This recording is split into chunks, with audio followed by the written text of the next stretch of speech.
ഇതാണ് നമ്മുടെ അലുവ കച്ചവടക്കാരൻ അന്തൃക്ക. വെറും പാവ. അതുകൊണ്ട് തന്നെ എന്നും മാറെങ്കിലും അന്തൃക്കയെ പറ്റി. മര്യാദക്ക് ഈ സത്യം പറഞ്ഞോ. ഈ പല സാധനങ്ങളും ഇവിടുന്ന് എടുത്തോണ്ടോണ്ട്. അതേപോലെ അല്ലത് ഈ ലഡു എടുത്തുണ്ടാ ഇല്ലല്ലോ. എന്നാ കുഴപ്പമില്ല. കാരണം ഞാൻ ഈ എലീനെ പിടിക്കാൻ വേണ്ടിട്ട് എലി വേഷം പറ്റി വെച്ചിട്ട് ആ ലഡു അതുകൊണ്ടാ പറഞ്ഞത്.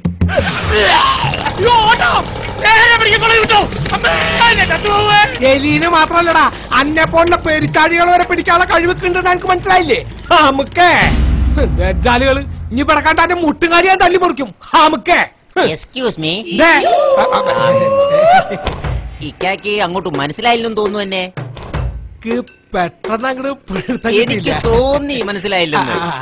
ഞാൻ കുറച്ചു നാൾ ഇവിടെ ഇല്ലായിരുന്നു, പുറത്തായിരുന്നു. അതാണ്. അതെ അതെ അതെ. അപ്പൊ വീട് കുറച്ച് വടക്കാണ്. എക്സ്ക്യൂസ് മീ, ഒരു ഫോൺ വന്നിട്ടുണ്ട് വെളിയിൽ നിന്നാണ് കേട്ടോ. ഹലോ, ഞാനിങ്ങ് വന്നിറങ്ങിയതേ ഉള്ളൂ. സംസാരിച്ചോണ്ടിരിക്കുന്നു. നമ്മൾ പറഞ്ഞ പോലെ ഒന്നുമില്ല, ചെറിയൊരു കുഗ്രാമമാണ്. നമ്മുടെ ബിസിനസ് ഇവിടെ പോകാൻ സാധ്യതയുണ്ട്. ഓക്കെ ഓക്കെ ഓക്കെ, ഞാൻ വിളിക്കാം. Okay okay. ബിസിനസ് തന്നെയാണ് അല്ലേ? കുടിക്കാൻ എന്തെങ്കിലും? ഒന്നും വേണ്ട വേണ്ട വേണ്ട. ഞാനൊരു കസിന്റെ വീട് വരെ വന്നാണ്. കുട്ടികൾക്ക് എന്തെങ്കിലും ഒന്ന് വാങ്ങണമല്ലോ. കറുത്തലുവ് എന്ത് വിലയാ? അത് കറുത്തലുവല്ല, അത് വെളുത്തല് വേണം. അല്ല, എന്നിട്ട് അത് കറുത്താണല്ലോ ഇരിക്കുന്നത്. അത് ഈച്ച പൊതിഞ്ഞിരിക്കും, ആറ്റ വെളുക്കും. വെളുക്കണ. ഓ, ഈച്ച പോയി കഴിഞ്ഞ് വെളുക്കും. ഇത് കറുത്തല് വീണ്. ഇതെന്ത് വിലയാ? ഇത് 160. 160. ഈ മഞ്ഞ? ഇത് 140. ഈ പച്ച? പച്ച മഞ്ഞൊക്കെ 140. ഈ വിലയില്ലാതെ കുറച്ചുകൂടെ സ്റ്റാൻഡേർഡ് ആയിട്ടുള്ള ഇച്ചിരി കൂടിയ അലുവ ഇല്ലേ? പിന്നെ സ്പെഷ്യൽ അലുവ ഉണ്ട് അരിയുടെ, പക്ഷെ അത് ഇത്തിരി വില കൂടുതലാണ്. 240. വിലയല്ലല്ലോ പ്രശ്നം, ഫുഡല്ലേ. അപ്പൊ എടുക്കാല്ലേ? ഇതെടുക്കും 1 കിലോ. Thank you. അണ്ടിപ്പരിപ്പ് എന്ത് വലിയ? അത് 360 രൂപ വരും. 360 രൂപ ഉള്ളൂ. അത് 1 കിലോ എടുക്ക്. ഈ ലഡു എന്ത് വലിയ? ലഡു 80 രൂപ. 80 രൂപ അല്ലേ? അത് 1 കിലോ എടുക്കും. ഈ ക്രിസ്മസ് ഉണ്ടോ? ക്രിസ്മസ് ഇല്ല, നമുക്ക് പെരുന്നാളല്ലോ.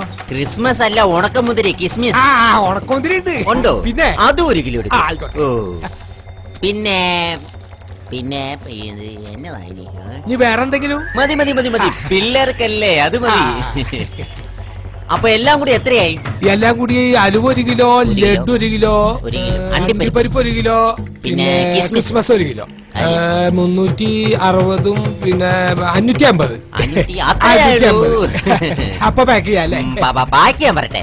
ഇതെല്ലാം കൂടെ ഒരു പാത്രം എടുത്തിട്ട് അതിന്റെ അകത്ത് ഇട്ടേച്ചും ഈ കൈ കൊണ്ട് നല്ല കൂടി ഒന്ന് മിക്സ് ചെയ്യാം. ഇതൊക്കെ കൂടിയിട്ട് ഇതെല്ലാം കൂടെ ഇട്ടൊന്ന് മിക്സ് ചെയ്യണം.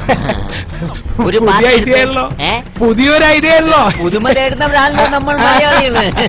അല്ല, ഇതൊന്നും ആരും ചെയ്യാറില്ല. ഞാൻ ചെയ്യുന്നത് നല്ലോണം മിക്സ് ചെയ്തു. കൈ കൊണ്ട്. കൈ കഴുകൊന്നും വേണ്ട, നോ പ്രോബ്ലം. കാശുള്ളവർക്ക് എന്തോ എനിക്കാകുന്നത്. ചെയ്തു, നല്ലോണം മിക്സ് ചെയ്തു. യാണോ ആൺകുട്ടി? സാധനങ്ങൾ മേടിക്കുമ്പോ ഇങ്ങനെ വാങ്ങണം.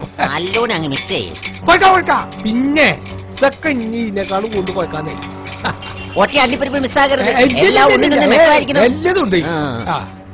പാക്ക് ചെയ്യാല്ലേ? പാക്കാൻ പറ്റട്ടെ. ഇനി അതിൽ നിന്ന് ഒരു 2 രൂപയ്ക്ക് എനിക്കിതാ.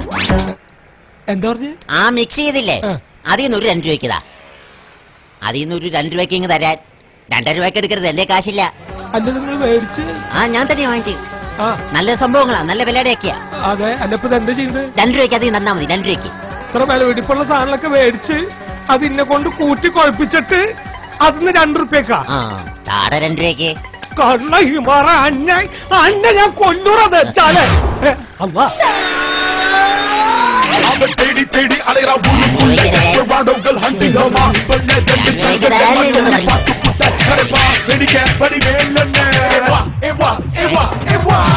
ഏടാ 2 രൂപയ്ക്ക് തരാൻ തരില്ല. തരത്തില്ല നീ? തരില്ല. 2 രൂപയ്ക്ക്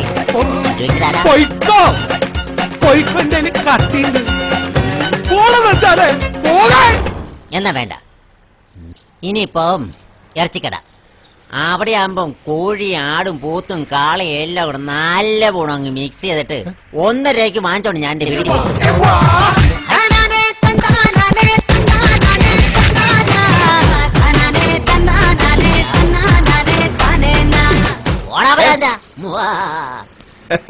എന്തൊക്കെ ആ ഭ്രാന്തനായിട്ടൊക്കെ വെറുതെ തമ്മിൽ തല്ലി വല്ല കാര്യമുണ്ട്? എന്തൊക്കെ തല്ലല്ല, കൊല്ലണ്ട സൈസ് അതൊക്കെ. അതൊക്കെ പോട്ടെ, എങ്ങനെ പോണ അലുവക്കടയൊക്കെ? അലുവാക്കടൊക്കെ നന്നായിട്ട് പോകുന്നുണ്ട്. പക്ഷെ അലുവ ഒരെണ്ണം പോണില്ല. അതെന്താണ്? കണ്ടിലൊക്കെ പൂത്തിരിക്കണത്. അതിരിക്കട്ടെ, ഇക്കടെ മൂത്ത ഒരു അഷ്റഫ് ഉണ്ടായില്ല, അവനിപ്പോ എവിടെ നിൽക്കാ? അപ്പൊ ഈ ഗൾഫിലായ കാരണം വിവരമൊന്നും അറിഞ്ഞില്ലേ? അവൻ രാഷ്ട്രീയത്തിലല്ലേ? രക്ഷപ്പെട്ടോ? പിന്നെ 12 കൊല്ലം പഞ്ചായത്ത് ഇലക്ഷന് മത്സരിച്ച് തോറ്റ്. പിന്നെ ഇപ്പൊ ഈ 13ാമത്തെ കൊല്ലം മത്സരിച്ച് ജയിച്ചു. അതിന്റെ സന്തോഷത്തിന് പടക്കം പൊട്ടിച്ചതാ. അതോടുകൂടെ കാറ്റും. അയ്യോ കഷ്ടായില്ല. അപ്പൊ ഇനിയുള്ള ഇളയമ മാത്രമുള്ള അവന് ജോലിയൊന്നും ആയില്ലേ? അവൻ കാർ ഓടിക്കല്ലേ? സ്വന്തം കാറാ? ഞാൻ ഈ കഴിഞ്ഞ മാസം മേടിച്ചു. അപ്പൊ നല്ല വരുമാനത്തിലൊക്കെ ആയിരിക്കുമല്ലേ? 8 വയസ്സുള്ള ചെക്കൻ കട്ടിലും മറ്റും 8 രൂപയുടെ കാർ ഓടിച്ചാൽ നല്ല വരുമാനം. മറ്റേ കാറ്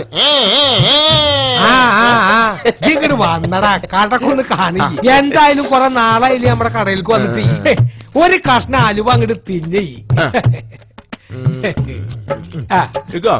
ഈ പുതിയൊരു അലുവ ഒന്നും ഉണ്ടാക്കാറില്ല ഇവിടെ. പിന്നെ 8 കൊല്ലം മുമ്പ് ഉണ്ടാക്കി ഈ അലുവനെ ചെലവായിട്ടില്ല. പിന്നെ പുതിയത് ഉണ്ടാക്കണം. 8 കൊല്ലം മുമ്പ്? അപ്പൊ ഇതാരും വാങ്ങാറില്ലേ? എങ്ങനെയാണ് വാങ്ങണത്? വലിയ വലിയ അലുവ കച്ചവടക്കാര് പാട്ടും കൂത്തായിട്ടല്ലേ അലുവ കച്ചവടം ചെയ്യണത്. കൂടപ്പറപ്പും കൂട്ടുകാരുമില്ലാത്ത പാപ്പരാസിയുടെ ജീവിതം മൈദമാവ് ഉരുകുന്നൊരു വേനൽ പകലിൽ എന്നെ കൊയിലാണ്ടിയിലെത്തിച്ചു. കൊയിലാണ്ടി, അലുവകളുടെ കൊയിലാണ്ടി, അലുവ കടകളുടെ കൊയിലാണ്ടി. ഹലുവ ഉണ്ടാക്കാൻ പഠിക്കണമെന്ന മോഹവുമായി ചെന്നുപെട്ടത് ഒരു സിംഗത്തിന്റെ കടയിൽ. ഉസ്താദ് ബദം അലുവ ഖാൻ ആവശ്യം അറിയിച്ചപ്പോൾ മൈദ കൊടുക്കാൻ പറഞ്ഞു.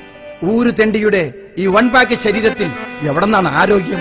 ബിരിയാണി പണിയുടെ ആദ്യ പാഠങ്ങൾ പഠിപ്പിച്ച മമ്മദിനെ മനസ്സിൽ ധ്യാനിച്ച് മലബാർ ട്രെയിനിന്റെ നീളത്തിൽ മാവെടുത്ത് ഒരടിയടിച്ചു. കുടച്ചു തീരും മുമ്പേ വിറയാർന്ന കൈകൾ തോളിൽ വെച്ച് ഒരു ചെവിയിൽ പറഞ്ഞു, എടാ ഹിമാറെ, ഇതല്ല അലുവ, ഇത് പൊറോട്ടയാണ്. പിന്നൊന്നും ആലോചിച്ചില്ല. കുഴച്ചു വെച്ച മാവ് ഉസ്താദിന്റെ അണ്ണാക്കി തള്ളി യാത്ര ആരംഭിച്ചു. മൈദാക്കി സിന്ദഹി ജോ കബി നഹി അലുവ ഹോ ജാത്തി ഹൈ.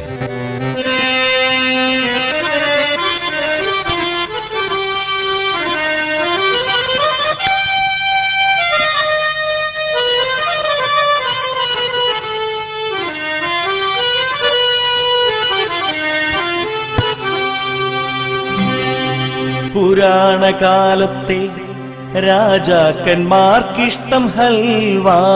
ഹൽവ ഹൽവ മൊഹബത്തിനായി ഹലാക്കിൻ്റെ അൽവ. ഓ മൊഹബത്തിനായി ഹലാക്കിൻ്റെ അൽവ. അതേത് പലില്ലാത്തോനും തിന്നും ഹപ്പുകൂപ്പുന.